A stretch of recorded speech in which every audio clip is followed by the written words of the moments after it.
Hey, these two sites baffled me before I started my photography journey. This one and this one. I mean, there's so much light. Why did they add more lights by using flash and these big lights?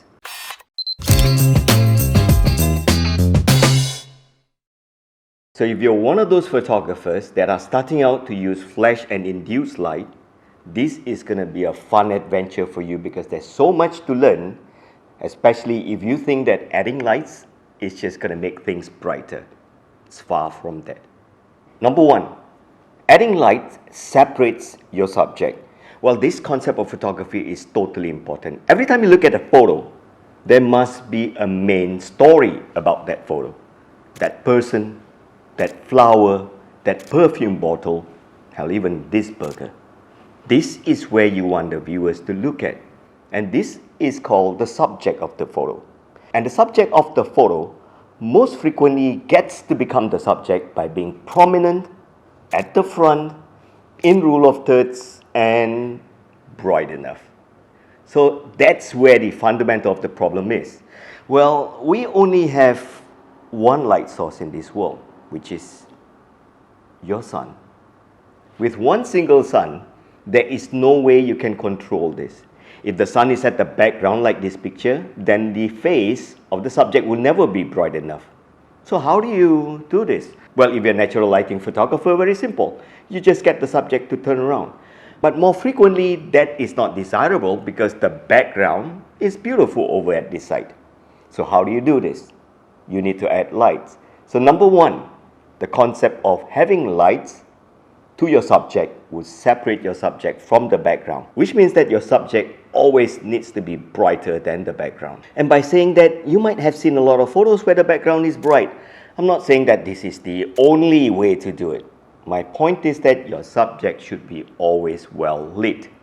That's rule number one. Lights separates your subject. Number two, lights create texture. When you add lights, you're going to get something really important, which is this and this. This is called highlight and this is called shadow. And when you do this, you have the whole range of the histogram. If you take a look at this photo, this is not getting the whole range of the lighting histogram. It's very high in the center, which means that your mid-tone is very well preserved, but you have no highlight, you have no shadow. Well, take a look at this one. This, on the other hand, is going to be an interesting photo because the histogram covers a wide dynamic range. It has highlight, it has shadow, it also has midtone. Well, one of the best way and easiest way to do this is to add lights. When you add lights, bright places are going to become highlights. Medium bright places are going to form midtone, the one that you've been taught to like. And then you have the opposite of where no lights fall, you have shadow.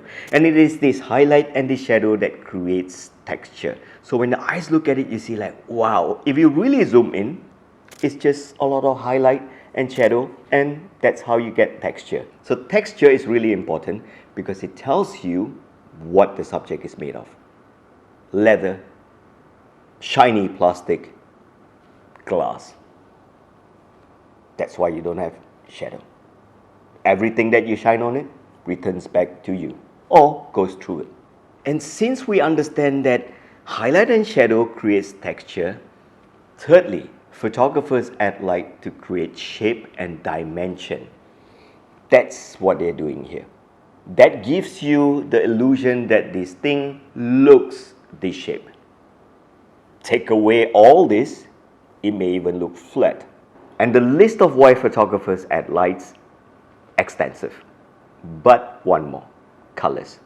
Photographers create a lot of colors in their photos to attract attention. And adding colors is slightly tougher than you think. You got to get your exposure correct. And when that is nailed correctly, and only then you see colors in your photo. And when I say exposure correct, I don't mean that you go make it bright or mid-tone. So long story short, what would I recommend? Simple. Get yourself one LED light or two LED lights, continuous LED lights. Get reliable brands like Seyun's, Moelis, CX series. They are slightly expensive, but they are really useful.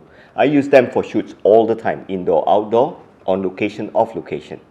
Because I'm dealing with mirrorless, these days, customers expect you to be a photographer and a videographer at the same time.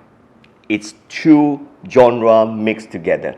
If you're just going to be a photographer and not do video, I find it hard to survive in this part of Asia. I'd like to hear your comments about this. Is it the same in your city as well? Do your clients expect you to be a photographer and a videographer at the same time?